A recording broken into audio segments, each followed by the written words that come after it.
Today I'm going to give a brief impression of the first volume of Air Gear. I could not possibly whet my anticipation more than it currently is. I do hope that this is not yet another publication which will be cancelled halfway through. No, with some relief I can report that this is a series that looks like it's going strong. Let's get going with the sales pitch. Itsuki needs no introduction. Everybody's heard of Babyface of the East Side. He's the toughest kid at the school, easy on the eyes but dangerously tough when he needs to be. Plus Itsuki lives with mysterious and sexy Noyamano sisters, so life's never dull. But it gets downright dangerous when Itsuki leads the school to victory over some vindictive West Side punks with gangster connections. Now he stands to lose his school, his friends and everything he cares about. But in his darkest hour, the Noyamata girls come to Itsuki's aid. They teach him a powerful skill that will save their school from the gangsters' siege, and introduce Itsuki to a thrilling and terrifying new world.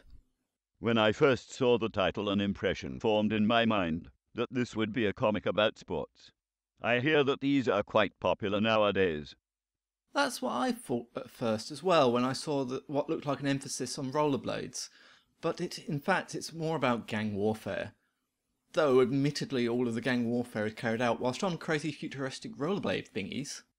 I am sure these inline skates are not actually called rollerblade thingies in the book. Well, no, they have a much cooler name. They're called air treks. The best I can describe them is a cross between rocket boots and the longfall boots from Portal. Somewhere in those small lightweight boots are motors that let the wearer accelerate quickly and reach high speeds. Then there's some sort of unexplained impact system that stops anyone falling from a moderate height from injuring themselves.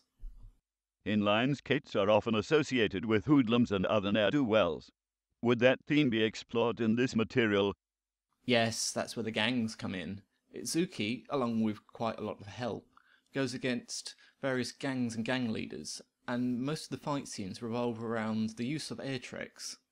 The fights themselves are a little more violent than you might be used to in most action comics, but they're very well scripted. From what I've seen so far, they're always sharp, to the point, and never go on longer than they need to.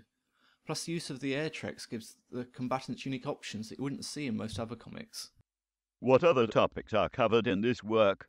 Well, alongside the serious violence, as per the norm in Japanese manga, there is more light violence in the form of an odd bit of slapstick comedy. Usually in the form of, boy does something inappropriate, gets hit by girl. Then there's the mystery of the Sleeping Forest Gang, who help Itsuki out in the first volume, prompting him to find out more about them.